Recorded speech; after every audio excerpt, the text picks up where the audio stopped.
Buenas noches, tutor y compañero. Mi nombre es Carlos Andrés Saavedra Jaimes, estudiante de Ingeniería de Sistemas, pertenezco al CEA Valledupar.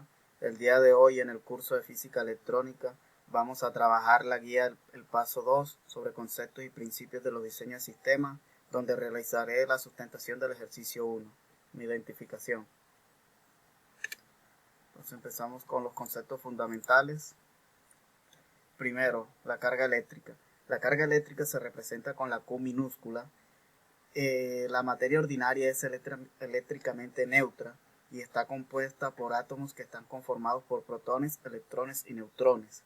En la física básica hay dos tipos de carga eléctrica, la carga positiva y la carga negativa. La carga positiva hace referencia a los protones que se pueden encontrar en baterías, diodos y transistores.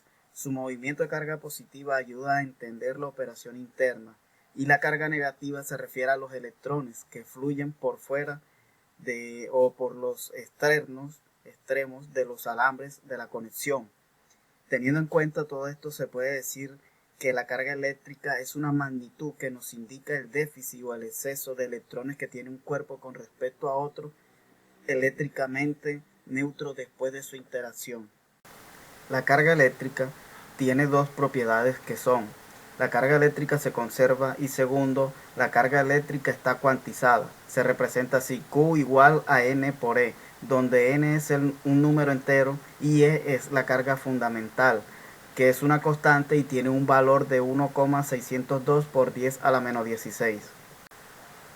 Segundo, corriente eléctrica. Se representa con la letra I minúscula. Partiendo de la idea de transferencia de carga o carga en movimiento para entender los circuitos electrónicos, porque al mover una carga, o sea un electrón, de un lugar a otro se necesita transferir una energía de un punto a otro, por lo que este fenómeno se llama corriente eléctrica y su intensidad depende del conductor por unidad de tiempo, como por ejemplo la corriente de un río. La circulación de electrones se produce de negativo a positivo. En otras palabras, al mover electrones de un átomo a otro, se genera corriente eléctrica con una trayectoria discreta, por lo que se asocia a un valor numérico y a una dirección. La corriente que es constante en el se denomina corriente directa. Tensión o voltaje. Es una magnitud física que impulsa a los electrones a lo largo de un conductor en un circuito eléctrico cerrado, provocando el flujo de corriente eléctrica. Se mide en voltios y se representa con la letra V.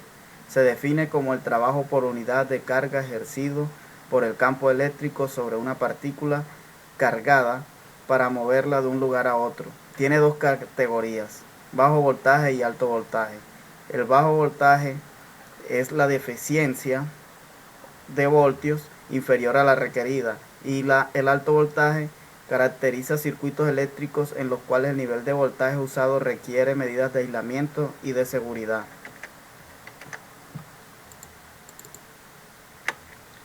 La fuerza electromotriz es la fuerza que obliga a los electrones a moverse dentro del generador y que tienen por efecto producir una tensión eléctrica. La tensión eléctrica es la fuerza que hace que los electrones se muevan ordenadamente en cierta dirección a través de las líneas conductoras, como en el caso de un circuito, o sea, lo que hace que parezca una corriente eléctrica. La potencia eléctrica es una medida de tasa a la que se realiza un trabajo o al que se transfiere la energía. La unidad estándar para medir la potencia es el watt. Un watt equivale a un joule de trabajo realizado en un segundo. P representa la potencia en watt. Delta de E es el cambio de energía, o sea el número de joules. Y delta de T es el tiempo en segundos. Hay tres formas en las que se expresa la potencia que son relevantes. La potencia instantánea es medida en un instante dado en el tiempo. La potencia media es la potencia medida durante un largo periodo, es decir, cuando la ecuación de la potencia delta de t, es muy grande. La potencia pico es el valor máximo que pueda tener la potencia instantánea en un sistema particular durante un largo periodo. Pregunta estudiante número 3. En el análisis de la corriente continua o corriente directa, ¿por qué es necesario que la tensión tenga signos? ¿Qué pasa con las digresiones de las corrientes si se invierte la polaridad de la fuente? En la corriente continua es necesario que la tensión tenga signos para saber la dirección de flujo. Los electrones viajan siempre en la misma dirección y la cantidad de electrones se mantiene constante en el tiempo, es decir, la tensión y la intensidad de corriente son siempre las mismas, y al invertir la polaridad se produce un cambio de dirección.